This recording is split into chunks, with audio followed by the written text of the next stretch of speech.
আসসালামু আলাইকুম viewers, welcome to my channel Fatema's recipes. আজকে আমি নিয়ে এসেছি মুরগির রোস্ট কীভাবে খুব সহজেই ঘরে তৈরি করা যায়। এখানে আমি নিয়েছি 2টি মুরগি রোস্টের আকারে কেটে নিয়েছি।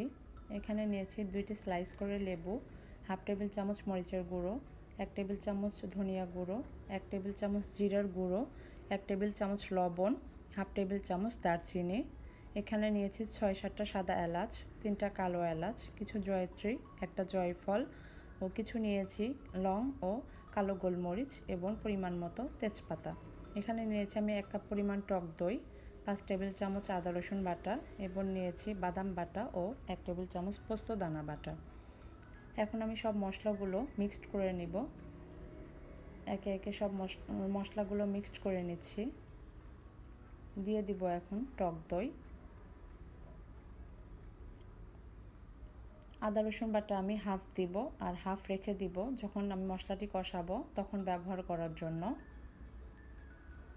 এরপর এই শুকনো মশলাগুলো, গরম মশলাগুলো আমি ছেঁচে নিব। আপনারা চাইলে পাটায় বেটেও নিতে পারেন কিংবা গ্রাইন্ডারে গ্রাইন্ড করে নিতে পারেন।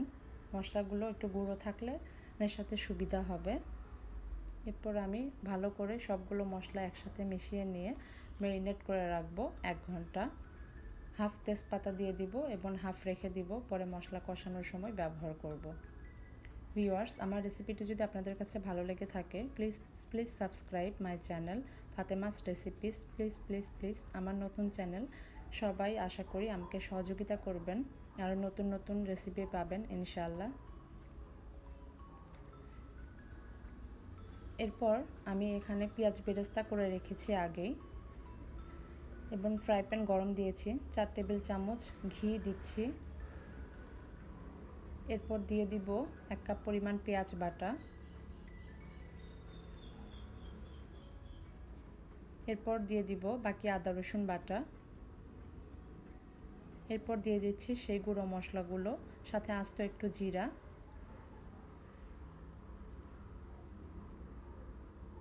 এরপর দিয়ে দিব কিছু ফালি করা কাঁচামরিচ এবং কিছুটা রেখে দিব রান্নার পরের অংশে ব্যবহার করার জন্য। এরপর দিয়ে দিচ্ছি বাদাম বাটা এবং পোস্ত দানা বাটাটা। এখন সব মশলাগুলো মিশিয়ে নিব।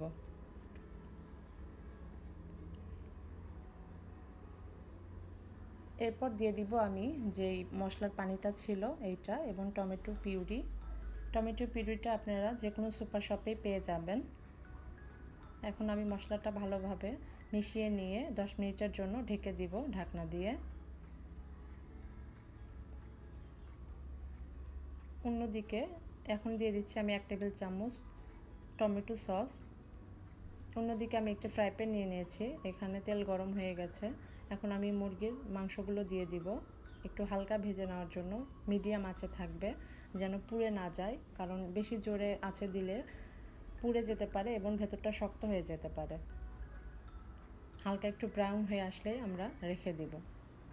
এরপর ঢাকনিটা উঠিয়ে আমি সুন্দর করে নেড়ে নিচ্ছি। এখন দিয়ে দিব 4 টেবিল চামচ তেল।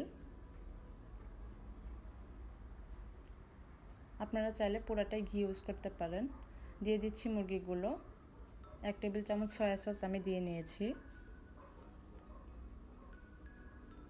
এখন মুরগিগুলো ভালোভাবে মেশাতে হবে মশলার সাথে। ভালোভাবে মিশিয়ে আমি কিছুক্ষণের জন্য একটু ঢেকে দিব। এরপর আমি 1 কাপ পরিমাণ হালকা গরম দুধ ব্যবহার করব মুরগিটা কষানোর জন্য। এরপর দিয়ে দিচ্ছি পেঁয়াজ বেরেস্তাগুলো। সব পেঁয়াজ বেরেস্তাগুলোর অর্ধেকটা দিব আর অর্ধেকটা রেখে দিব। এরপর আবারও ঢেকে দিয়েছি। এখন দিয়ে দিব পানি 1 কাপ পরিমাণ। আপনারা চাইলে বেশি ঝোল খাইতে চাইলে বেশিও দিতে পারেন। পানি দিয়ে কিছুটা জাল হওয়ার পর এখন আমরা দিয়ে দিব আলু বোখারা